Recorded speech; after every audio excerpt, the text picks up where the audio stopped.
ஸ்ரீ சிவசங்கரா தேவனே, ஸ்ரீ சிவசங்கரா தேவனே.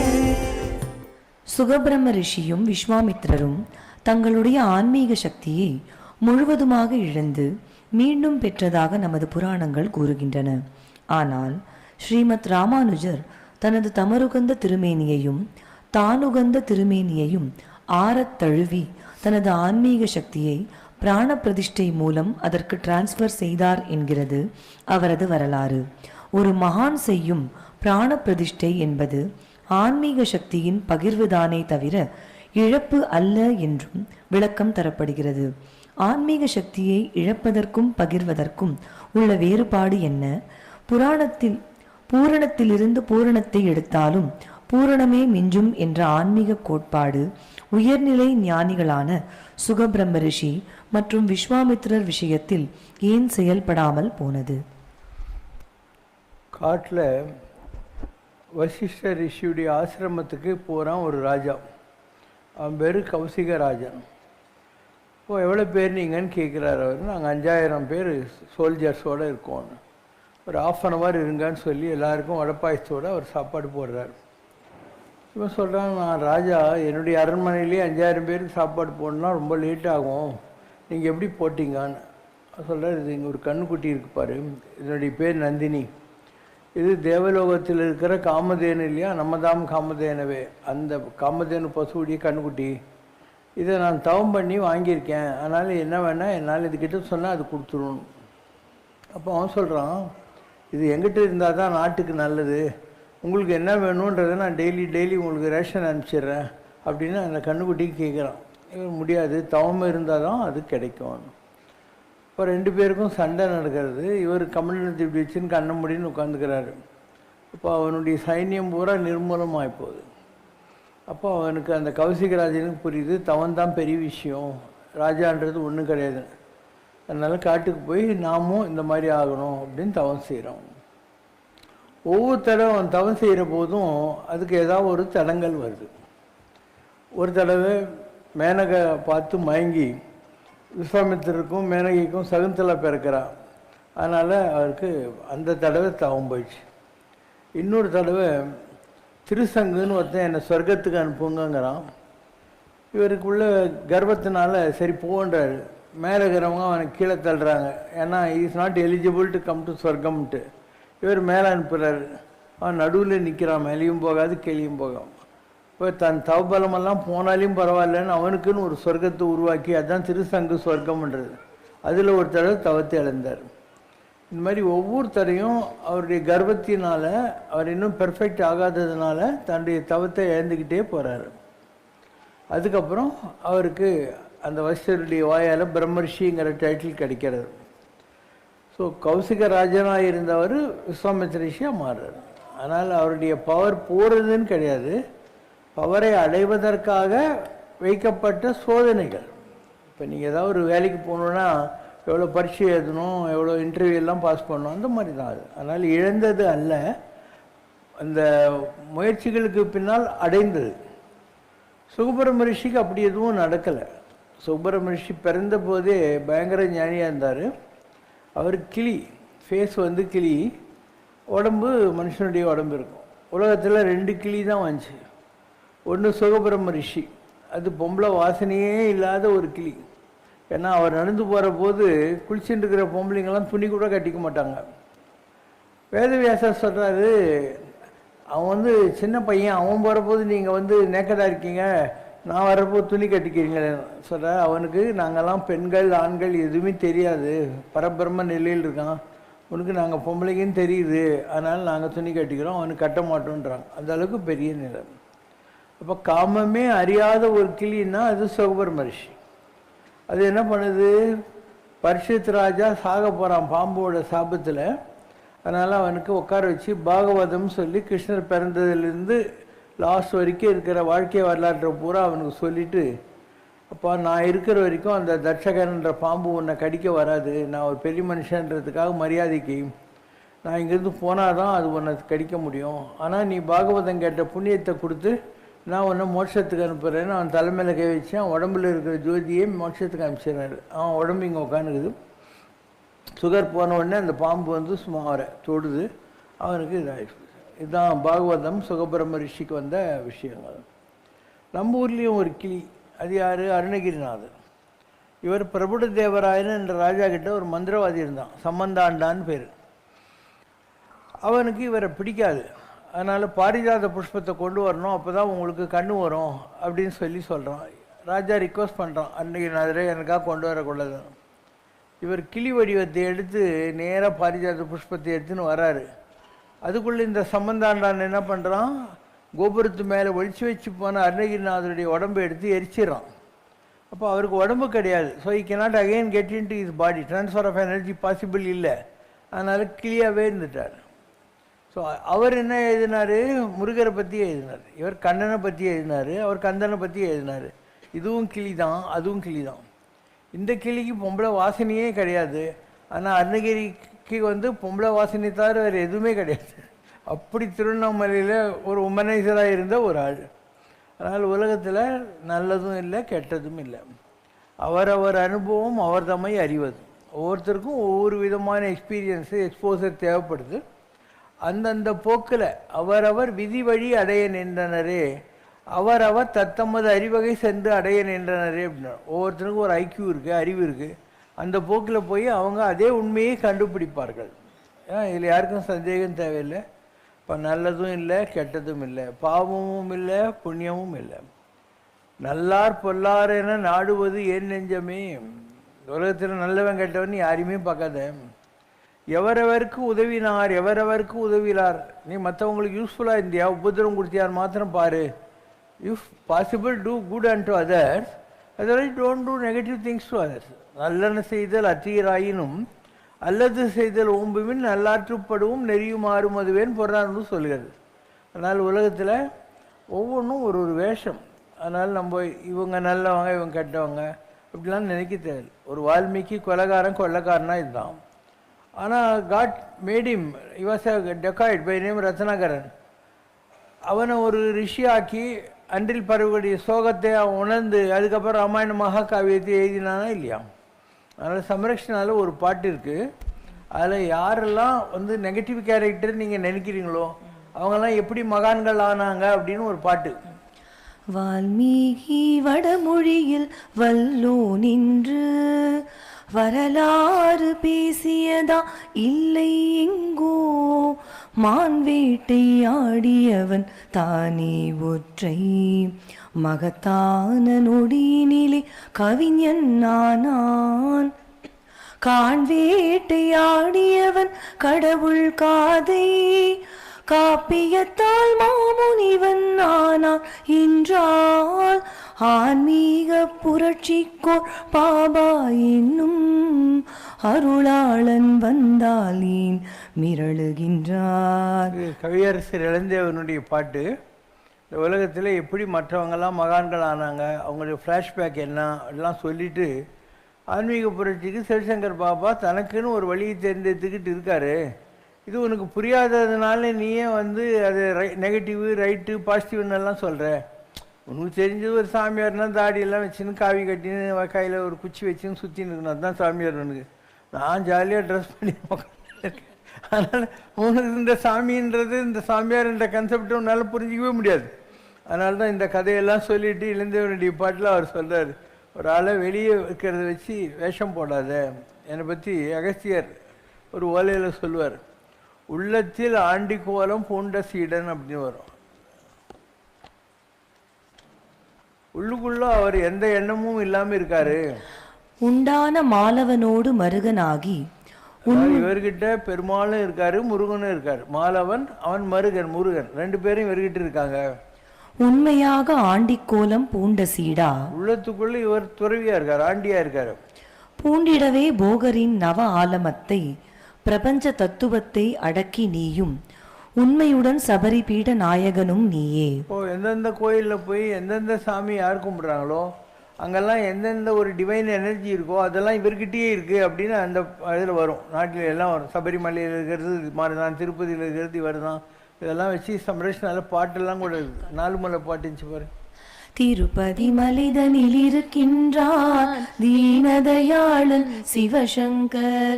திகம்பரனாய் நடமாடிடுவான் தில்லையிலே எங்கள் சிவசங்கர். பழனி பதிதனில் நின்றிருப்பான் சிறு பாலகனாய் எங்கள் சிவசங்கர். சபரிகிரியிலே வீற்றிருப்பான் சாஸ்தாவாய் எங்கள் சிவசங்கர். திருப்பதி மலைதனில் இருக்கின்றான் தீனதயாளன் சிவசங்கர். இந்த மாதிரி வர்றது ரொம்ப கஷ்டம். உலக வரலாற்றில் நீ எந்த தெய்வத்தை உபாசனை பண்ணியோ அந்த ஒரு தெய்வ உபாசனையில் நீ இருப்ப. இப்போ யாராவது பிஹெச்டி பண்ணுறாங்கன்னா ஒரு பிஹெச்டி தான் பண்ணுவாங்க. நீ நிறைய பிஹெச்டியில் நிறைய எம்ஏ பண்ணியிருந்தா 7 எம்ஏ 6 எம்ஏ சொல்கிற இல்லையா, அந்த மாதிரி பல்வேறு பிறவிகளில் விதவிதமான உபாசனைகளை செய்தால் அதுக்கு பூரண பிரம்மம்னு பேர். பிரம்மத்தில் எல்லாமே பிரம்மந்தான். அதில் பூரணத்துவம் அடைந்தன்னா இந்த உலகத்தில் இருக்கக்கூடிய எல்லா விஷயத்துக்குள்ளேயும் அந்த எனர்ஜி இருக்கும் அப்படின்னு அர்த்தம். சம்ரட்சண அது பாட்டு பூரண பிரம்மம் அடின்னு வரும். பூரண பிரம்மமடி சிவசங்கர் பூரண பிரம்மமடி.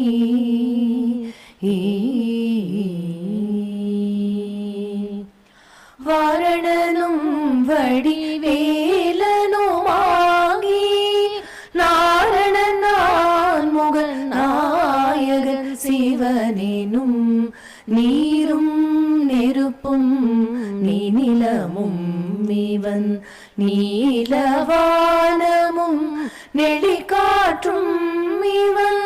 பகவத்கீதையில் கிருஷ்ணர் சொல்றாரு இல்லையா, இது நான் அது நான் சொல்லிட்டு அந்த கான்செப்டில் இந்த பாடல் எழுதப்பட்டிருக்கிறது. இன்னொன்று இருக்கும், இளந்தேவன் நான் பெசநகரில் இருந்தபோது ஒரு கவிதை எழுதினார் என்னை பற்றி. அதில் எழுதினார், வில்லரத்து ராமன் சென்னை வீதி வந்த அற்புதம், இல்லறத்து ஞானி எங்கள் சித்த யோகி அற்புதம், ஈடில்லாத கர்ம யோகி தெய்வம் என்னும் தத்துவம். வில்லறத்து ராமன் சென்னை வீதி வந்த அற்புதம், விரித்துரைக்கும் உண்மையாவும் புதிய வேத புத்தகம். ஒரு பாட்டு இருக்கு, சர்வ அவதாரனும் சர்வ அவதாரணி சிவசங்கர் சகல பராக்கிரமணி. பாபா சர்வ அவதாரணி கர்மவினை அழிக்கும் மாய கண்ண பிராணிவனே. தர்மம் நலிந்ததனால் மீண்டும் தாரணி வந்தவனே. அங்குச ரேகை கொண்டார். என் கையில் என்னெல்லாம் ரேகை இருக்குன்னு ஒவ்வொன்றா சொல்லிட்டு, அதனால் இவர் புள்ளியாராக இருப்பாரோ இவர் ராமராக இருப்பாரோ, என் கையில் வில்லம்பு இருக்குது, மாதிரி எல்லா சங்கு இருக்குது, சக்கரை இருக்குது, திருசூல் இருக்குது, எல்லாத்தையும் காட்டிட்டு இதனால் இவர் இப்படி இருப்பாரா இப்படி இருப்பாரா இப்படி இருப்பாருன்னு அந்த பாட்டு போய்கிட்டே இருக்கும். அப்போது உண்மையாகவே பைபிளில் ஒரு வார்த்தை வரும், இவன் என்னுடைய ஒரே பெயரான மைந்தன் என்று உலகம் இவனை அடையாளம் தெரிந்து கொள்ளும் படிக்காய் நான் அவன் கையை முத்தரித்து அனுப்புவேன்றார். பைபிளில் இவன் தான் என் பிள்ளைன்னு தெரியணுன்றதுக்காக நான் அவன் கையில் ஸ்டாம்ப் போட்டு அனுப்புகிறேன் அப்படின்னு பைபிளில் வரும். அப்போ சிவசங்கர் பாபாவுடைய கையில் அத்தனை ரேகையும் இருக்குது. சங்கு இருக்குது, சக்கரை இருக்குது, திருசூல் இருக்குது, அதிலே வேலு சங்கு இருக்குது. இந்த இடத்துல முருகர் வேலோடு நிற்கிறாரு. 10 அவதாரத்துக்குள்ளதும் இந்த ஒரு கையிலே இருக்குது. இதுதான் பைபிள் இயேசுநாதர் சொன்னது. இவன் கை ரேகையில் நான் ஸ்டாம்ப் போட்டு அனுப்புகிறேன், அதை வச்சு இவன் யாருன்னு நீங்கள் தெரிஞ்சுக்கோங்க அப்படிங்கிற மாதிரி அதுக்கு அர்த்தம். இன்னொன்று என்ன, ஒளி உடம்புன்றது. இப்போ இந்த இடத்துல நீங்கள் பார்க்குற எல்லாமே என் உடம்புலேருந்து நான் வெளிவைத்து காட்டிய அத்தனை கடவுளுடைய வடிவங்கள், டிவைன் எனர்ஜிஸ்ன்றாங்க இல்லையா. எங்கள் வரிசையாக பார்த்தீங்கன்னா அத்தனை கடவுளையும் ஒரே உடம்புலேருந்து நான் இந்த கேமராவில் வர வச்சு காமிச்சிருக்கேன். இப்படி எத்தனையோ விஷயங்கள் இருக்குது. மக்களுக்கு இந்த மாதிரி உயர்ந்த விஷயங்கள் புரியறதில்லை. ஒரு சாதாரண நிலை, ஏதோ ஒரு மந்திரம் கொடுக்குறாரு சாமியார், ஏதோ பரிகாரம் சொல்கிறாரு, யாகம் வளர்க்குறாருன்னா புரியுது. எதுவுமே தேவையில்லடா, நீ வா சும்மா, நான் அவனை பார்த்தா அவனுக்கு நல்லது நடக்கும்னாவே மண்டையில் ஏற மாட்டேன். ஆதித்யனும் சந்திரனும் எழுந்தார் போல் நீ அங்கன் கண்டு நோக்குதியேல் எங்கள் சாபம் எழுந்தியலோர் எம்பாவாய். ஒரு கண்ணில் சந்திரன், ஒரு கண்ணில் சூரியன். இந்த கண்ணை வச்சு நீ யாரை பார்த்தா சாபமெல்லாம் போயிடுமே, போன பிழையும் புகுதருவான் என்றவும் தீயினில் தூசாகும்ங்கிற மாதிரி பார்த்தா போகிறோம். மக்களுக்கு இந்த பாஷை புரியறதில்லை. அது என்ன, ஒரு ஆள் பார்த்தாக்க நமக்கு எப்படி நல்லா ஆகிடும்னு நினச்சிட்டு இருக்கான். உலகத்தில் 3 விஷயங்கள். மீன் இருக்கு இல்லையா, அது கண்ணால் பார்க்கும், அதனால தான் இந்த உலகத்துக்கு கண்ணால் படி அளக்கிறதுனால அவள் பேர் மீனாட்சி அப்படின்னு அர்த்தம். கோழி இருக்குது இல்லையா, அது முட்டை மேலே உட்காந்து அதுக்கப்புறம் முட்டை வந்து திருப்பியும் கோழி குஞ்சாகும். அதுக்கு என்ன பேர்? ஸ்பரிசம்னு, தொடர்றதுனால வரக்கூடியது அது.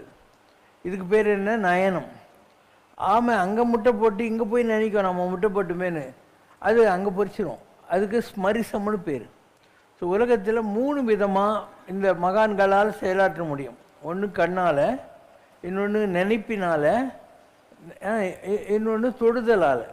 அப்போ என்னை பற்றி வரும். தானும் ஸ்பரிசம் தன்னால் பற்றிட முன்னை வினையும் மறையும் பெண்ணும் வரும் வினையும் தானும் மறையும் சாற்றினி.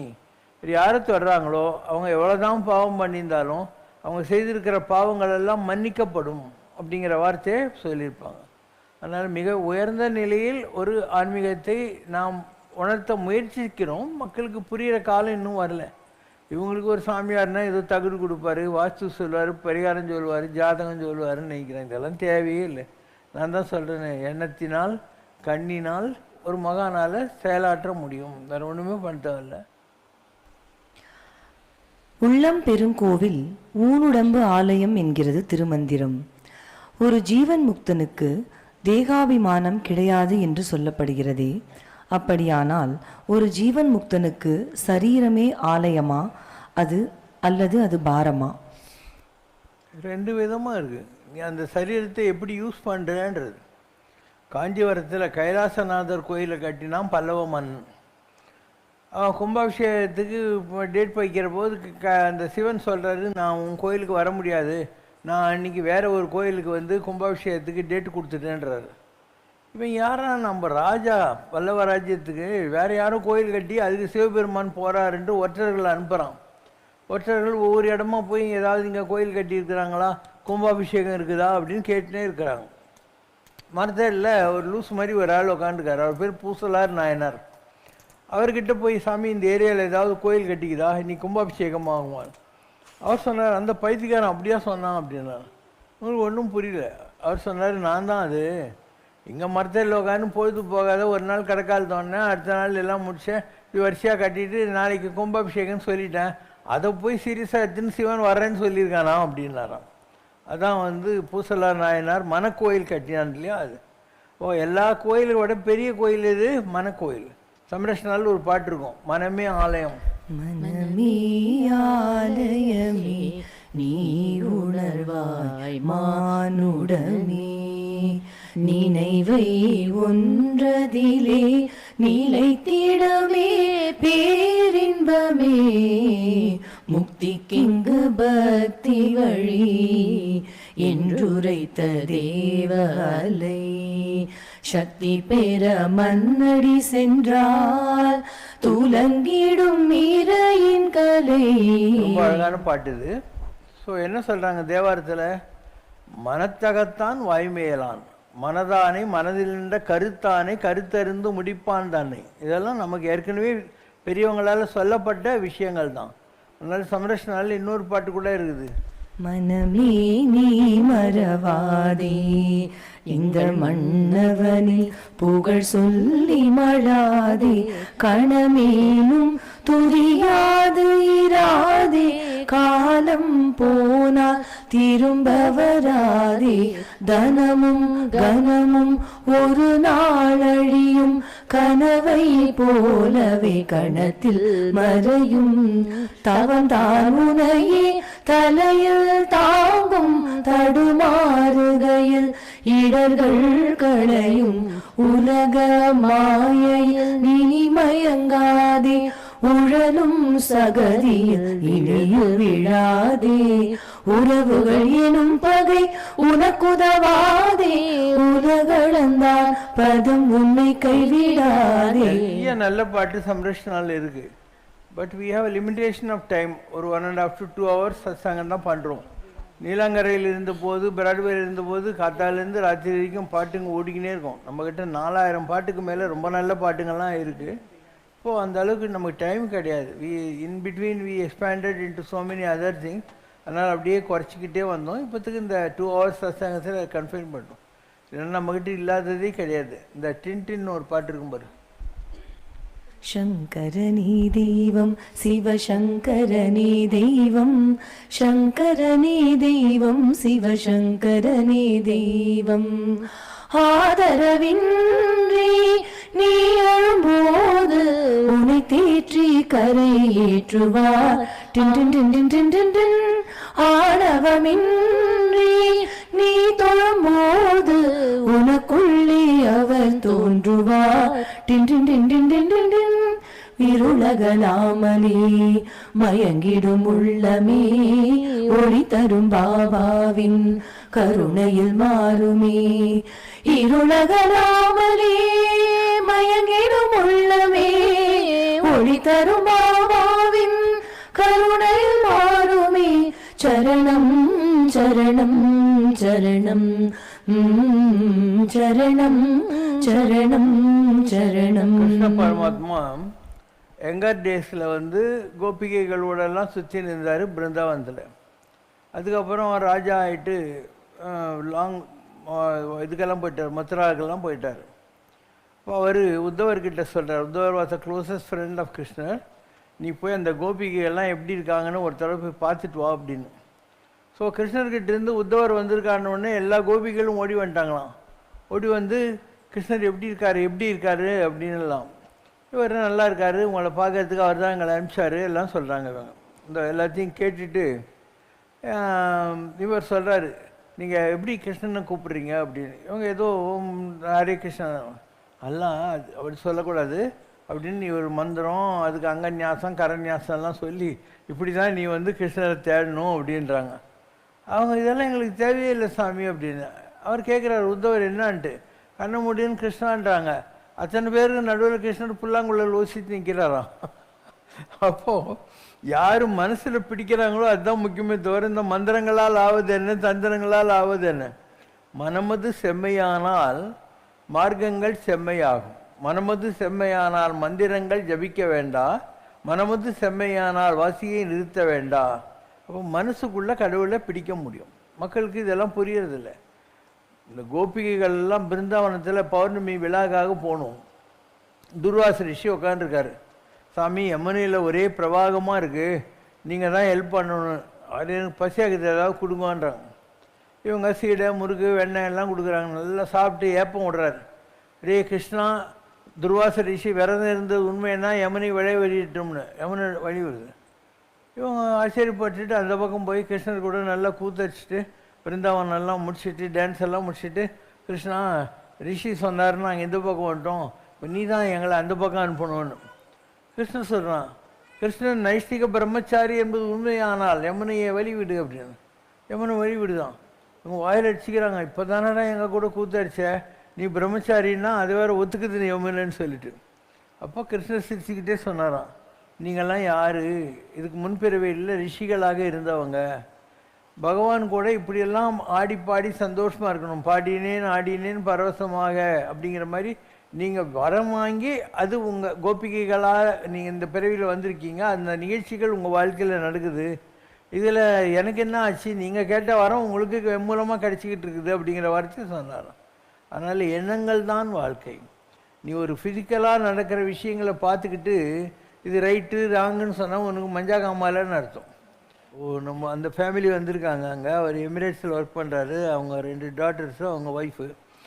அவங்கெல்லாம் எவ்வளோ வருஷமாக என்கிட்ட இருக்காங்க இல்லையா. அவங்க அப்பா அம்மா, அவங்க அம்மா விஜயகுமாரின்னு சொல்லிட்டு நம்ம ஹாஸ்பிட்டலில் கூட நர்சிங் இருந்தாங்க. அதுக்கு முன்னாடி அவங்க அந்த மெடிக்கல் ப்ரொஃபஷனில் இருந்தவங்க. ஸோ எல்லாம் 2 பேரும் இப்போ பாஸ் ஆன் பண்ணிட்டாங்க. And so they are attach to this organisation almost from 26-30 வருஷமாப்பா. எவ்வளோ வருஷம்? 28-29 இயர்ஸா. அப்போ இது உனக்கு தெரியலன்னா உனக்கு எல்லாமே கோல்மாலாக தான் தெரியும். Don't judge a book by its ரேப்பர்னுவாங்க.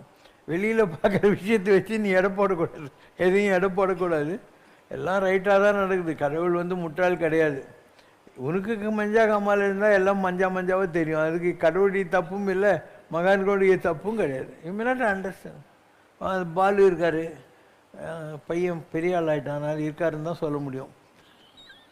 இவங்கெல்லாம் என்கிட்ட ரொம்ப சின்ன குழந்தையிலேயே வந்தவங்க. இந்த அஞ்சலி சினிமாவில் ஸ்விம்மிங் பூல் கிட்ட அஞ்சலி அஞ்சலி அஞ்சலி ஏதோ ஒரு சினிமா பாட்டு இல்லை, அதில் இவங்கெல்லாம் டான்ஸ் ஆடியிருக்காங்க. சின்ன பசங்களாக இருந்தாங்க. அதுக்கப்புறம் வளர்ந்தாங்க. இப்போ கல்யாணம் ஆகிப்போச்சு. அவங்களுக்கு ஒரு பையன் ஒரு பொண்ணு இங்கே வந்திருக்காங்க. அப்போ யூ மே நாட் அண்டர்ஸ்டாண்ட் இங்கே வர்றவங்க யார் என்ன, அவங்களுக்கு எனக்கும் எவ்வளோ வருஷமாக இந்த ரிலேஷன்ஷிப் இருக்குது. ஏதாவது உங்களுக்கு புரியுமா? புரியாது. It's very difficult for you to understand. அவங்கவுங்க லைஃப்பில் நடந்தது அவங்கவுங்களுக்கு தானே தெரியும். அவங்க என்ன ஒவ்வொரு நாளும் மை பிடிச்சி உங்கள்கிட்ட சொல்லி நான் இருக்க முடியும்? ஸோ எல்லாருக்கும் வர்றது தான். அவனுக்கு பாடின்னு இருந்தால் அதுக்கு கிரகங்களுடைய ஆளுமை உண்டு. இப்போ அவன் ரொம்ப நல்லா தான் படிப்பான். அந்த 7.5 இருந்ததுனால அவனுக்கு வந்து பாஸ் ஆகலை. அவன் 11th. இப்போது அவங்க வீட்டில் கேட்குறாங்க, என்னடா பாலு அப்படின்னு. நான் பாபாவை கேட்குறேன்னா எனக்கு ஃபோன் போட்டான். நான் சொன்னேன், நீ பாஸுடா அப்படின்னேன். என்ன அங்கிள் நீங்களும் இப்படி சொல்கிறீங்கன்னா, உங்கள் பிரின்ஸிபால்கிட்ட போ. சார் நான் நல்லா படிக்கிற பையனும் உங்களுக்கே தெரியும், எனக்கு ஜாதகம் சரியில்லை, அதனால் என்னால் பண்ண முடியல. நீங்கள் தயவு செஞ்சு எனக்கு ப்ரமோஷன் போட்டு ஒரு டிசி கொடுத்துருங்க, நான் வேறு ஸ்கூலுக்கு போகிறேன்னு சொல்கிறா ஒத்துக்குவாருன்னு. அவர் ஓகே அப்படின்னு சொல்லிட்டு ப்ரமோட்டட்னு போட்டு டிசி கொடுத்துரு. இப்போது ஐயா நான் பாஸ் ஆகிட்டேன் அப்படின்னா, ஓகே போய் பண்ண வேறு ஒரு ஸ்கூலில் போய் கேள்றான்ட்டு. ஸோ வேறு ஒரு ஸ்கூலில் போனோம். போனோடனே அந்த பிரின்ஸிபால் கிட்டே, சார் நான் நல்லா படிப்பேன் சார், இங்கிலீஷெல்லாம் கவிதையெல்லாம் எழுதுவேன் சார் அப்படின்னு. அவர் ஒரு பேப்பரை கொடுத்து எழுது ஒரு கவிதைன்னார். இவன் சொன்னான், Adi Shankara you spread the Sanatana Dharma, Shivashankara your partakings every one's கர்மான்னு எழுதினான். பிரின்ஸிபாலே இந்த கவிதை எழுத முடியாது இல்லை, இவன் நல்லா எழுதிட்டான். இவனுக்கு சீட் கொடுத்துட்டாங்க. 78 மார்க்கு நல்லா தான் வந்துச்சு. அப்போல்லாம் தமிழ்நாட்டில் இவ்வளோ இன்ஜினியரிங் காலேஜ் கிடையாது. அதனால் அவன் கர்நாடகாவில் போய் அங்கே என்வாரன்மெண்டல் இன்ஜினியரிங் ஜாயின் பண்ணோம். அங்கேயும் இன்னும் 7.5 முடியல இல்லை அப்பயும். கர்நாடகா போனால் 7.5 முடியணுமா? 7.5 முடிஞ்சால் தான். ஸோ அங்கே போயிட்டு அங்கே 3 தடவைக்குள்ளே பாஸ் பண்ணலைன்னாக்கா அதுக்கப்புறம் நீ ரீஅட்டம் பண்ண முடியாது. என்கிட்ட வந்தான். நான் வாடானா அவனை காரில் ஏற்றின்னு எங்கே கோயிலுக்கெல்லாம் கூட்டின்னு போய் இப்போ போய் எழுதுனேன். பாஸ் ஆகிட்டான். அதுக்கப்புறம் அந்த 7.5 டைம் முடிஞ்சு போச்சு இல்லையா. அவன் வந்து யூனிவர்சிட்டி ரேங்கெல்லாம் வாங்கிட்டான். ஃபஸ்ட்டு சேலரி 50,000 ரூபாய்க்கு அவனுக்கு அசோக் லேலன்ல இங்கே வேலை கிடச்சிச்சு. இப்படி ஒவ்வொருத்தர் லைஃப்லேயும் அப்ஸ் இருக்கும், டவுன்ஸ் இருக்கும். நீ வந்து அந்த நேரத்தில் நடக்கிறத வச்சுட்டு ஃபங்கெல்லாம் ஆகக்கூடாது. யாராக இருந்தாலும் கர்மான்னு ஒன்று இருக்குது, ஜாதகம்னு ஒன்று இருக்குது. அதனுடைய போக்கில் தான் எல்லாம் நடக்கும். யாராலையும் அதெல்லாம் மாற்றவே முடியாது. நதியின் பிழை என்று நறும்புறல் இன்மை, இது விதியின் பிழை நீ வெகுண்டது என்னன்னு தான் ராமர் சொல்கிறாரு. ஆற்றுல தண்ணி வரலைன்னா மழையை பெய்யல ஆகாசத்துலேருந்துன்னு அர்த்தம். அதனால் பரதன் படையெடுத்து வர்றான், நீ தப்பாக நினைக்கிறியப்பா, அது தப்பு இல்லை, அவனுக்கு புத்தி கெட்டு போச்சு, அது கூட விதியினால் நடக்கிறது தான் ராமர் சொன்னதாக இருக்கும். இப்போ விதி விதி விதி மகனே இனி என் செய்குவன் இனி மகனேன்னு மகாபாரதத்தில் ஒரு சீன் வரும். ஊழிர் பெருவலி யாவலன்னு சொல்லி திருவள்ளுவர் சொல்கிறாரு. எல்லாமே நம்ம புராணங்களில் கதைகளாக சொல்லப்பட்டிருக்கு. விதின்னு ஒன்று இருக்குது. அது விதின்றது என்ன? நம்ம முற்பிறவிகளுடைய வாசனாதிகளாலும் நம்முடைய செயல்களாலும் நாம் நமக்கு விதித்து கொண்ட ஒரு வாழ்க்கை, டெஸ்டினி அப்படின்றது. நம்ம தான் அதை பண்ணோம். தீதும் நன்றும் பிறர் தர வாரா. எத்தனையோ பிறவி எடுக்கிறோம். அதில் ஒவ்வொரு பிறவியிலையும் நமக்கு தெரிஞ்சோ தெரியாமலோ பல தவறுகள் நடக்கின்றன. அது இன்னொரு பிறவிக்கு வருது. சிலப்பதிகாரத்தை எதிர் இளங்கோவடிகள் என்ன சொல்கிறாரு? நான் ஏன் சிலப்பதிகாரம் எதிர்ன்னு தெரியுமா? ஊழ்வினை தொடர்ந்து வந்து உறுத்தும் என்பதற்காக நாட்டுதும் யாமோர் பாட்டுடை செய்யுளுங்கிறார். விதின்னு ஒன்று இருக்குது, இது ஜனங்களுக்கு புரியணுங்கிறதுக்காக தான் நான் இந்த சிலப்பதிகாரத்தை எழுதுகிறேன். என்ன விதி? கோவலனாக இருந்தவன் இதுக்கு முன்பிறவியில் அந்த பொற்கொல்லனுடைய இதை திட்டான். இந்த பிறவியில் பொற்கொல்லன் கோவலன்கிட்ட இருந்து அதை திருடி போய் சொல்லி இவன் வந்து கால் மைக்க வாங்குற மாதிரி போய் தொலைஞ்சிட்டான். அதனால் விட்டுக்குறை தொட்டுக்குறை. அதனால தான் ஊழ்வினை தொடர்ந்து வந்து உறுத்தும் அப்படின்னு சொல்கிறது. ஸோ உலகத்தில் பகவான் என்ன சொல்கிறாரு கிருஷ்ணர்? எது நடந்ததோ நன்றாகவே நடந்தது, எது நடந்து கொண்டிருக்கிறதோ நன்றாகவே நடந்து கொண்டிருக்கிறது. அப்போ எது நடந்தாலும் உன்னுடைய வாழ்க்கையில் நீ ஃபங்காகக்கூடாது, கடவுளை குறை சொல்லக்கூடாது. முன்னர் நமது இச்சையினால் பிறந்தோம் இல்லை, முதல் இடை கடை நம் வசத்தில் இல்லை. நாம் நினச்சிக்கிட்டு உலகத்தில் பறக்கலை. பாஸ்ட்டு ப்ரெசன்ட் ஃப்யூச்சரு எதுவும் நம்முடைய கண்ட்ரோலில் கிடையாது. அதனால் வாழ்க்கை என்பது ஒரு விட்னஸிங், ஒரு வேடிக்கை பார்க்க வேண்டிய விஷயம் தானே தவிர you are never a performer. You are only a witness to what ever happens around you. இது தெரிஞ்சால் எந்த சூழ்நிலையிலையும் நீ டென்ஷன் ஆக மாட்டே, ஃபங்க் ஆக மாட்டே, என்னவோ என் லைஃப் இப்படி ஆகிப்போச்சு எல்லாம் நினைக்க மாட்டேன். ஜாலியாக உட்காந்துன்று எல்லாமே கரெக்டாக தான் நடக்கும். ராஜா கையை வச்சா ராங்கா போனதில்லை. அப்போ நம்ம ராஜா யார்? கோவிந்தராஜா, தியாகராஜா, நடராஜா, இன்னொரு ராஜா கொடுக்குதுயா தியாகராஜா இல்லை சுந்தரராஜா. பாரு எவ்வளோ ராஜா இருக்குது. இப்போ ராஜா கையை வச்சா ராங்காக போனதில்லை. நீ வேடிக்கை பாரு, ஒன்றுமே ப்ராப்ளம் வராது. நீ வேடிக்கை பாரு. நீலாங்கரையை எரிச்சாங்க. அப்போ நம்ம ஆளுங்களும் என்ன நினச்சிருப்பாங்க, இவ்வளோ நல்ல ஆர்கனைசேஷன் திருவிழா மாதிரி ஜகஜகான்னு டெய்லி 3000 பேர் வர்ற இடம், அங்கே டெய்லரிங் கற்றுக் கொடுத்தோம், எம்ப்ராய்டரி கற்றுக் கொடுத்தோம், ஆஸ்பத்திரி மாத்திரை கொடுத்து நடத்தணும், பிரிண்டிங் ப்ரெஸ் கற்றுக் கொடுத்தோம், கம்ப்யூட்டர் கற்றுக் கொடுத்தோம், எல்லாம் கற்றுக் கொடுத்துன்னு இருந்தோம். டெய்லி சினிமா வேறு போடுவோம், டெய்லி ஜனங்களை பார்ப்போம், எல்லாருக்கும் சாப்பாடெல்லாம் கொடுப்போம். இப்படி இந்த ஒரு ஆர்கனைசேஷனு எரிஞ்சு போய் நிற்கிது. அப்போ எல்லோரும் என்ன நினச்சிருப்பாங்க, இவ்வளோ தான் நினைப்பாங்க. ஒரே வாரத்தில் அந்த இடத்த நம்ம திருப்பி எடுத்து கட்டணும், ஒரே வாரத்தில். சரி, அது கூட பெரிய விஷயம் இல்லை. அதுக்கப்புறம் பாரு இவ்வளோ அழகாக டெவலப் பண்ணி இத்தனை கோயில் கட்டி, சர்ச்சு கட்டி, மசூது கட்டி, அது கட்டி இது கட்டி ஜாலியாக தானே உட்காந்துன்னு இருக்கோம். அதனால் ஒரு சீன் இதுவும் கடந்து போகும்னு. இதுவும் கடந்து போகும்னா என்ன, நீ இப்போ நடக்கிறத வச்சுக்கிட்டு வாழ்க்கையை எடை போடக்கூடாது. அடுத்த காட்சி வருது இல்லையா, அது பார்க்கணும். ஒரு சாமியார் இருந்தார், குரு. அவர் ஒரு ராஜாவுக்கு சொன்னார், இதுவும் கடந்து போகும் அப்படின்னு எழுதினார். இவனுக்கு தெரியாது ராஜாவுக்கு. இந்த ஓலையை தாயத்தில் போட்டுக்கோன்னார். இந்த வாழ்க்கையில் இதுக்கு மேலே எந்த ஒரு சுச்சுவேஷனும் இல்லை அப்படிங்கிற போது தான் அதை திறந்து பார்க்கணும். இந்த ராஜா நாட்டு மேலே யாரோ படையெடுத்து வர்றான். இவன் நம்ம தோற்று போவோம் தெரிஞ்சு போகுது. சரி, பின்னால் போய் ஜனங்களை திருப்பியும் கன்சாலிடேட் பண்ணி கூப்பிடலான்னு சொல்லிட்டு இவன் குதிரை மேலே ஏறி தப்பிச்சு போயிடுறான். போயிருந்தாக்கா ஒரு மலை உச்சிக்கு வந்துடுது. மலை உச்சிருந்து பார்த்தா அதெல்லாம் பார்த்தாலும் அந்த இடத்துல இவன் என்னடா இதுக்கு மேலே ஒன்றும் இல்லையேன்னு சொல்லிட்டு அந்த தாயத்தை இப்படி காட்ட பார்க்குறான். பார்த்தா இதுவும் கடந்து போகும்னு இருக்கு. அப்போ மந்திரி போய் வரான், ராஜா பக்கத்து நாட்டு ராஜர் நமக்கு ஹெல்ப் பண்ணிட்டாரு, அதனால் நீங்கள் திருப்பியும் ராஜாவாயிட்டீங்க, வாங்க போகலான்றான். இவனுக்கு ஒரே கிக்கு. ஓலையை பார்க்குறான், இதுவும் கடந்து போகணும், கப்புன்னு வாய முடியும்னு வந்துட்டான். அதனால் இன் டிஃபீட் டிஃபயன்ஸ், இரண்டாவது உலக மகா யுத்தத்தில் வின்ஸ்டன் சர்ச்சில் கண்டுபிடித்த 2 அழகான வார்த்தைகள். இன் டிஃபீட் டிஃபயன்ஸ், இன் விக்ட்ரி மெக்னானிமிட்டி. வெற்றியில் பெருந்தன்மை, தோல்வியில் துவளாமை. இந்த 2 தான் உன்னுடைய தாரக மந்திரமாக இருக்கணும். ஸோ எல்லாம் பாரு, எத்தனையோ மேடு பள்ளம் வழியிலே உன்னை இடற வைத்து தள்ள பார்க்கும் குயிலே அத்தனையும் தாண்டி காலை முன் வையடா. அவ்வளோதான். சரி, போயினே இருக்கணும். லெஃப்ட் ரைட் எதையும் பார்க்காது, அதனுடைய போக்கில் போயினே இரு. எல்லாம் மாறிக்கிட்டே இருக்கும், எல்லாம் மாறிக்கிட்டே இருக்கும் வாழ்க்கையில். எந்த சூழ்நிலையிலையும் கடவுள் யாரையும் கைவிடுவதில்லை. உனக்கு எந்த அனுபவங்கள் பாக்கி இருக்கோ அந்த அனுபவங்கள் நிகழ்ந்தே தீரும். அவாய்ட் பண்ணுறதுன்னு ஒன்றும் இல்லை. ஒரு தும்மல் வந்தால் தும்மிடு, வாந்தி வந்தால் எடுத்துரு, பேதி வந்தால் போ பாத்ரூமுக்கு. அதையும் அடக்கி வச்சுன்னு கஷ்டப்படுறேன் இல்லையா? எல்லாம் முடிக்க வேண்டிய விஷயங்கள் தான். ஸோ கர்மா என்பது கழிக்க வேண்டிய விஷயம். அதை கண்ட்ரோல் பண்ணி அது பண்ணி இது பண்ணி காம்ப்ளிகேட் பண்ணிக்க வேண்டிய அவசியங்கள் யாருக்குமே கிடையாது. ஜாலியாக உட்காந்து இப்போ நீங்கள் எல்லாம் இருக்கீங்க. ஒரு கோயிலுக்கு வரணுன்றது நல்ல விஷயம் தானே. ஒரு கோயிலுக்கு வர்றதுனால பாரு, கொஞ்சம் தேர் பல்லக்கு பார்த்தீங்க, பாட்டெல்லாம் இருக்குது, அதுக்கப்புறம் கொஷனுக்கு ஆன்சர் சொல்லிகிட்டு இருக்கிறோம், எல்லாமே நல்லது தானே நடந்துகிட்ருக்குது. உனக்கு பழம் கிடைக்குது, சாக்லேட் கிடைக்குது, பிஸ்கெட் கிடைக்குது, பிரசாதம் கிடைக்குது, எல்லாம் ஜாலியாக தானே இருக்குது.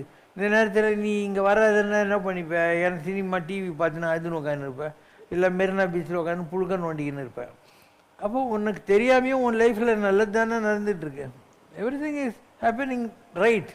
அதனால் நீ இது வரைக்கும் நடந்தது நல்லது தானே, இனிமேலும் நல்லது தான் நடக்கும். ஜாலியாக இரு, கவலைப்பட தேவையில்லை. Last course. கண்ணன் முகம் கண்ட கண்கள் மன்னர் முகம் காண்பதில்லை. கண்ணன் மீது தீராத பற்று கொண்ட கவிஞர் கண்ணதாசனின் வைரவரிகள் இவை. கௌரவர் அரசவையில் பார்வையற்ற திருதராஷ்டிரன் கண்ணன் தந்த ஞானக் கண்ணால் அவனது விஸ்வரூப தரிசனத்தை பார்த்த பிறகும் கூட மறுபடியும் பார்வையை இழந்ததற்கான காரணம் அவன் தன் பிள்ளைகள் மீதும் தன் கௌரவ பூமியின் மீதும் வைத்திருந்த தீராத பற்றுதலா, இல்லை கண்ணன் முகம் கண்ட கண்கள் மன்னர் முகம் காண்பதில்லை என்ற வைராக்கியமா? மகாபாரத்தில் சஞ்சயன்னு ஒரு கேரக்டர் வருது. அவன் யாருக்கிட்டையும் எந்த வார்த்தையும் வாங்கினதில்லை, அவன் தவம் கூட பண்ணதே இல்லை. அவனுக்கு ஆக்சிடென்டலாக ஒரு பவர் இருக்குது. அது என்னன்னாக்கா, தூரத்தில் நடக்கிற ஒரு விஷயத்தை இப்படியே பார்த்துக்கிட்டு சொல்ல முடியும், தூரத்தில் எங்கே நடக்கிறது. அப்போ குருஷேத்திர யுத்தம் எங்கேயோ நடக்குது 400 கிலோமீட்டர் தள்ளி. அவன் அஸ்தினாபுரம் டெல்லிக்கிட்ட இருக்குது, அங்கே உட்காந்து இதோ இந்தி ஸ்டாரு கிருஷ்ணர் இதோ உபதேசம் நடக்குது, அவன் அம்பு விட்டான், இவன் விட்டான், பீஷ்மர் எழுந்தார்னு எல்லாத்தையும் பார்த்த மாதிரி சொல்கிறான் இல்லையா? ஆனால் கிருஷ்ணர் அர்ஜுனனுக்கு 3வது கண்ணை திறந்து விட்டு பச்சைமே ருத்ர ரூபம் விஸ்வரூபத்தை பாடுறாங்கிறார். இவன் பார்த்துட்டு பயந்து போய் எனக்கு பயமாகுது, நீ பழைய மாதிரி வான்னு சொல்லிட்டான். அப்போ விஸ்வரூபத்தை காட்டுறதுனால ஒன்றும் லாபம் நடக்கல. சரி, துரியோதனன்கிட்ட தூது வர்றார். இவர் என்னவோ சொல்கிறார், இந்த யுத்தெல்லாம் விட்டுறான்னு சொல்லி. அவன் கேட்கல. அப்போ அவருக்கே நான் எவ்வளோ பெரிய ஆள், நான் சொன்னால் கேட்க மாட்டியான்னு சொல்லி ஒரு மூமெண்ட்ரிக்கு ஈகோவில் தன்னுடைய விஸ்வரூபத்தை காட்டுறார். அப்போது அர்ஜுனனுக்கு விஸ்வரூபத்தை காட்டுறதுக்கு முன்னாலேயே துரியோதனனுக்கு விஸ்வரூபத்தை கிருஷ்ணன் காட்டியிருக்காரு. இந்த மடப்பையன் அர்ஜுனனும் நம்பலை, அந்த மடப்பையன் துரியோதனனும் நம்பலை. அதனால் இந்த அதிசயமான விஷயங்களை எல்லாம் காட்டுறதுனால இந்த உலகத்தில் ஏதாவது ஒரு மாற்றல் கண்டுபிடிக்க முடியுமான்னா முடியாது. அவன் நார்மலாக உட்கார்ந்து இருந்த சஞ்சயனுக்கே எல்லா பவருங்குது இல்லை. அப்போ இவங்க 2 பேரும் கடவுளே கோஆப்ரேட் பண்ணுறதுக்காக எல்லாத்தையும் புரிய வைக்க முயற்சி செஞ்ச கூட இவங்க உருப்படுறதில்லை. அதனால் இதெல்லாம் ஒரு விதமான அக்கல்ட் பவர்ஸு. நமக்கு இந்த இடத்துல 1000 இதழ் கொண்ட தாமரை மலர் இருக்குது இந்த இடத்துல. அதான் சஹஸ்ராரம்னு சொல்கிறது. அதில் ஒவ்வொரு நெர்வ் சென்ட்ரல்லையும் ஒவ்வொரு பவர் இருக்குது. நம்ம 8% ஐன்ஸ்டீன் மாதிரி ஆளுங்களே அவங்களுக்கு இருக்கிற பிரெயின் எனர்ஜியில் 8% தான் யூஸ் பண்ணுறாங்களாம், மீதி 92% யூஸ் பண்ணுறதே இல்லையா. அதனால் சில பேருக்கு ஏதோ ஒரு ஆக்சிடெண்ட்லேயோ ஏதோ ஒரு காரண காரியத்தினாலேயோ இப்போ கண்ணு போயிடுச்சுன்னா அவளுக்கு அந்த திவ்ய திருஷ்டின்னு சொல்கிறாங்க. ஒரு பொம்பளை இப்போது 20 வருஷத்துக்கு முன்னாடி செத்துப்பிட்டா, பாபா வாங்கர். ஸோ அவளுக்கு என்ன ஒன்றும் அவசியம்லாம் கிடையாது, ஆக்சிடெண்ட்டில் கண்டு போயிடுச்சு, அவளுக்கு அந்த ஆக்டிவைஸ் ஆச்சு, அதை வச்சு அவள் சொல்கிறான். இப்படி ஒவ்வொருத்தருக்கும் ஏதோ ஒரு காரண காரியத்துக்காக வரும். அது சாதாரண ஆளுக்கும் வரலாம், நல்ல ஆளுக்கும் வரலாம். நியூயார்க்கில் ஒருத்தர் இருந்தான். அவங்ககிட்ட போலீஸ்காரங்க போய் உக்காந்துக்குவாங்க டெய்லி. ஏன்னா இந்த மாதிரி சிக்காகோவில் ஒரு கொலை நடந்திருக்குன்னு ஒன்று அவன் இப்படி நினச்சி பார்த்து கண்ணு திறந்தா அவன் கண்ணில் சிக்காகோவில் எப்படி அந்த கொலைகாரன் வந்தான், எப்படி நடந்தது கொலை, அந்த சீனை அப்படியே காட்டுவாங்க, கேமராவில் காட்டின மாதிரி காட்டுவாங்க. ஸோ ஒரு நேரத்துக்கு இவன் மென்டலே ஆகிட்டான். ஏன்னா எப்போ பாரு போலீஸ்காரன் தேடுறதை விட்டு இவங்ககிட்ட வந்தாக்கான்னு கேட்டுன்னு இருந்தான். அதனால் இவன் இந்த பொம்பே வேணான்னு சொல்லி ஆப்ரேஷன் பண்ணிவிட்டு அவன் கண்ணை ரெடி பண்ணிட்டான், இது வேணான்னு சொல்லிட்டு. இது பல நேரங்கள் இப்படி நடக்கும். மீதாசன் ஒருத்தன் தான், அவன் வர வாங்கினான், எது தொட்டாலையும் தங்கமாயிடணும். கடவுள் கேட்டார், நல்லா யோசனை பண்ணி கேள்றான்ட்டு நீங்கள் கொடுங்கண்ணா. பொண்டாட்டி தொட்டால் தங்கமாகறா, யாரை தொட்டால் தங்கமாகறா, இவன் என்ன பண்ணுவான் அதை வச்சுக்கின்னுட்டு, ஏன்னா அந்த மாதிரி ஆகிப்போகுது. ஸோ இப்படி உலகத்தில் ஒரு அக்கல்ட் பவர் இன்னொரு ஆள் தான். அவனுக்கு 48 கிலோமீட்டர் ரேடியஸில் இருக்கிற எந்த ஒரு ரேடியோ ஸ்டேஷனும் அவன் காதில் கேட்டுன்னே இருக்கும். எப்பயோ கேட்டால் பரவாயில்ல, 24 மணி நேரம் கேட்டுன்னு அவன் காது ஆப்ரேஷன் பண்ணி எனக்கு இந்த பவரே வேணாம்னு சொல்லிட்டு விட்டுட்டான். அதனால் யாருக்காவது இந்த உலகத்தில் ஆக்சிடென்டலாக இந்த பவர் கிடைக்கும். இப்போ தான் நான் சொன்னேன், எந்த ஒரு தவறும் இதுவும் தவம் செய்யாத ஒருத்தனுக்கு மகாபாரத குருஷேத்திர யுத்த காலத்தில் நடக்கிறதெல்லாம் தெரியுது. அப்போ கிருஷ்ணரை காட்டினாலையும் அர்ஜுனனுக்கும் துரியோதனுக்கும் புத்தி வரலன்னு தானே சொல்கிறேன். அதனால் இந்த பவர்ஸ் எல்லாம் நம்மக்கிட்ட இருக்குது. ஆனால் ஏதோ ஒரு காரண காரியத்தினால் இப்போ கூட டிவியில் யாரோ ஒருத்தன் அவனுக்கு கண்ணு போயிடுச்சு. அவனுக்கு நீ ஃபோனில் உன் பேர் சொன்னால் போகிறோம், உன்னை நேரில் அவன் பார்க்க தேவையில்லை, உன்னை தொட தேவையில்லை, உன் ஜாதகம் தேவையில்லை. உன் பேரை சொன்னாக்கா அவனுடைய லைஃப் ஹிஸ்ட்ரி சொல்கிறான் ஃபுல்லாக அப்படின்னு டிவியில் ஒரு 5-6 எபிசோடு போட்டிருந்தாங்க. எப்படி அவனுக்கு அந்த இது நடக்குது, கண்ணே கிடையாது ஆனால் சொல்கிறான் அவன். சில பேருக்கு அந்த அந்த ஆப்டிக்கல் நர்வுன்னு ஒன்று இருக்கு இல்லையா, அது ஓப்பன் ஆகிடுது. அவங்களுக்கு இந்த மாதிரியான விஷயங்கள் புரியறதுக்கான வாய்ப்புகள் அதிகம் இருக்குது. இப்படி எவ்வளவோ விஷயங்கள். There are more things on the heaven than what you can see on this earth. Oh mister ஒரிஷியோன்னு ஷேக்ஸ்பியரில் வரும். அந்த மாதிரி நமக்கு புரிஞ்சதை விட நமக்கு புரியாத இருக்கிற விஷயங்கள் தான் உலகத்தில் ரொம்ப ஜாஸ்தி. நான் இருக்கேன், என் கண்ணில் நான் எந்தெந்த கடவுள் காட்சியை பார்க்குறனோ அதெல்லாம் இந்த மாதிரி கேமராவில் காட்டி தான் எங்கள் ஃபோட்டோவெல்லாம் போட்டிருக்கேன். அமெரிக்காவில் எம்ஐடின்னு ஒரு பாஸ்டனில் யூனிவர்சிட்டி இருக்குது. அங்கேருந்து டாக்டர் ராமன் சொல்லி ஒரு 5 சயின்டிஸ்ட்டோ 3 சயின்டிஸ்ட்டோ வந்தாங்க நான் தங்கியிருந்த இடத்துக்கு. என்னை டெஸ்ட் பண்ணி பார்த்துட்டு ஃபோட்டோ எடுத்துனே போனாங்க. 1 ஹவரில் 132 படம் காட்டினேன் என் கண்ணிலேயே. அவங்க சொன்னாங்க, இவர் எப்படி காட்டுறாருன்னு எங்களுக்கு தெரியல, ஆனால் காட்டினாரு அப்படின்னு சொல்லி. எம்ஐடியில் ஒரு பேப்பர் கூட அவங்க பப்ளிஷ் பண்ணாங்க இந்த விஷயத்தை வச்சு. இது எப்படி நடக்குது அப்படின்னா, இப்போ இந்த இடத்துல கரண்ட்டே இல்லைன்னு வச்சுக்கோ, இருட்டாக இருக்குதுன்னு வச்சுக்கோ. அப்போது இந்த கேமராவில் நான் வரணும், நான் என்ன பண்ணணும், ஃப்ளாஷ் இருக்கணும். அப்போ நான் எங்கிட்ட இருக்கிற ஃப்ளாஷ் அடிக்கிற போது அங்கே இருக்கிற காட்சிகள் உங்களுக்கு தெரியாதது என் கண்ணுக்கு தெரியும். Science, again science. அதனால் உலகத்தில் எவ்வளோ பெரிய விஷயங்கள் இருக்குது. அதெல்லாம் நம்ம செஞ்சோம், நமக்கு ஏதோ பவர் இருக்குதுன்னு கூட நம்ம நினைக்க தேவையில்லை. கடவுள் உன்னை வேலைக்காரனாக வச்சுட்டான்னு. இனி ஒரு ஆஃபீஸில் வேலைக்கு போகிறேன், அந்த ஆஃபீஸ்காரன் உனக்கு கார் வாங்கி கொடுப்பான், ஹவுஸ் ரெண்ட் அலோன்ஸ் கொடுப்பான், ஏரோப்ளேன் டிக்கெட் வாங்கி கொடுப்பான், நீ வெளியூர்லலாம் போனால் தங்கறதுக்கு ஸ்டார் ஹோட்டலில் தங்கறதுக்கு வசதி பண்ணி கொடுப்பான். எல்லாம் எதுக்காக? உன்னால் அவனுக்கு லாபங்குது. அதனால் அப்போ கடவுளுக்கு நம்ம ஒரு வேலை செய்யறதுக்கு வந்திருக்கிறோம். கடவுள் நமக்கு இந்த மாதிரி சில விஷயங்கள் எல்லாம் கொடுப்பாரு. எதுக்காக? நமக்காக கொடுக்குறாரு, அவர் வேலை நடக்கிறதுக்காக கொடுக்குறாரு. शिवशक्त्या युक्तो यदि भवति शक्तः प्रभवितुं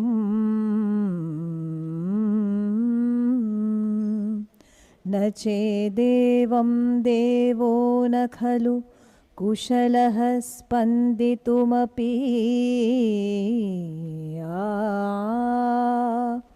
अतस्त्वाम् आराध्यां हरिहरविरिञ्चादिभिरपि प्रणन्तुं स्तोतुं वा कथमकृतपुण्यः प्रभवति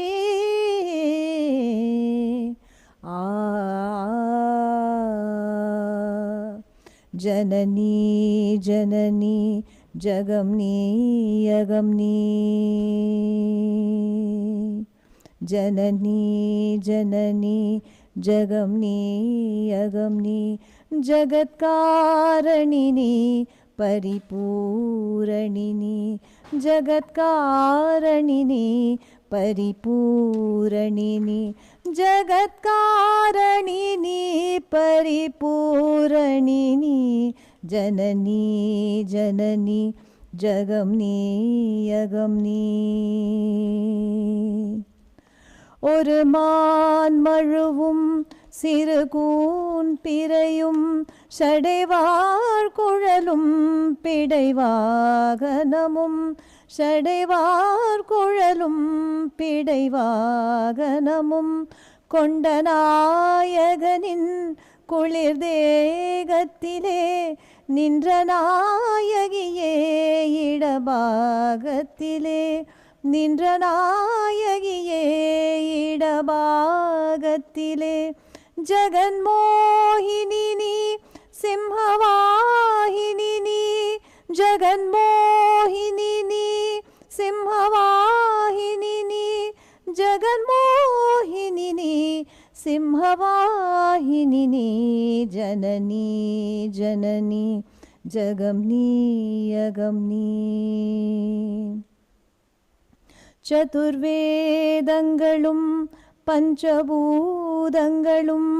ஷண்மார்கங்களும் சப்த தீர்த்தங்களும் ஷண்மார்கங்களும் சப்த தீர்த்தங்களும் அஷ்டயோகங்களும் நவயாகங்களும் தொழும் பூங்கழலே மலை மாமகளே தொழும் பூங்கழலே மலை மாமகளே அலை மாமகள் நீ கலை மாமகள் நீ அலை மாமகள் நீ கலை மாமகள் நீ அலை மாமகள் நீ கலை மாமகள் நீ ஜனனி ஜனனி ஜகம்னி யகம்னி ஸ்வர்ணரேகையுடன் ஸ்வயமாகி வந்த லிங்கரூபிணியே மூகாம்பிகையே லிங்கரூபிணியே மூகாம்பிகையே பல ஸ்தோத்திரங்கள் தர்மசாஸ்திரங்கள் பணிந்தே துவரும் மணி நேத்திரங்கள் பணிந்தே துவரும் மணி நேத்திரங்கள் சக்தி பீഠமும் நீ சர்வமோக்ஷமும் நீ சக்தி பீഠமும் நீ சர்வமோக்ஷமும் நீ சக்தி பீഠமும் நீ சர்வமோக்ஷமும் நீ ஜனனி ஜனனி ஜகம் நீ யகம் நீ ஜகத்காரணினி பரிபூரணினி ஜகத்காரணினி பரிபூரணினி ஜனனி ஜனனி ஜகம் நீ யகம் நீ ஜனனி ஜனனி ஜனனி ஜனனி. ஓம் ஜெய் சிவசங்கரரே சுவாமி ஜகத் பரிபாலகரே ஆதி சங்கர அவதாரா அநாத ரக்ஷகரே. ஓம் ஜெய் சிவசங்கரரே. அன்னையும் தந்தையும் நீரென்றறிந்தும் அன்பில் நனைகின்றோம் சுவாமி, அன்பில் நனைகின்றோம். ஆசானும் இறையாகிய தேவா நின்னடி பணிகின்றோம். ஓம் ஜெய் சிவசங்கரரே. கைலையை பன்முறை வலம் வந்தாய் ஓ கருணாகர கீர்த்தி சுவாமி, கருணாகர கீர்த்தி. மயிலையில் நின்று வரம் தருகின்றாய் மங்களகர மூர்த்தி. ஓம் ஜெய் சிவசங்கரரே. ஆனந்த சாகரம் தனிலம்மையாழ்த்தும் அற்புத அருள் ஜோதி சுவாமி, அற்புத அருள் ஜோதி. ஆரத்தி செய்து பாடி மகிழ்ந்தோம் அருள்வாய் பரஞ்சோதி. ஓம் ஜெய் சிவசங்கரரே. நாராயண நாராயண ஓம் சத்யநாராயண நாராயண நாராயண ஓம் நாராயண நாராயண ஓம் சத்யநாராயண நாராயண ஓம் சத்யநாராயண நாராயண ஓம். ஓம் ஜெய் சிவசங்கரரே.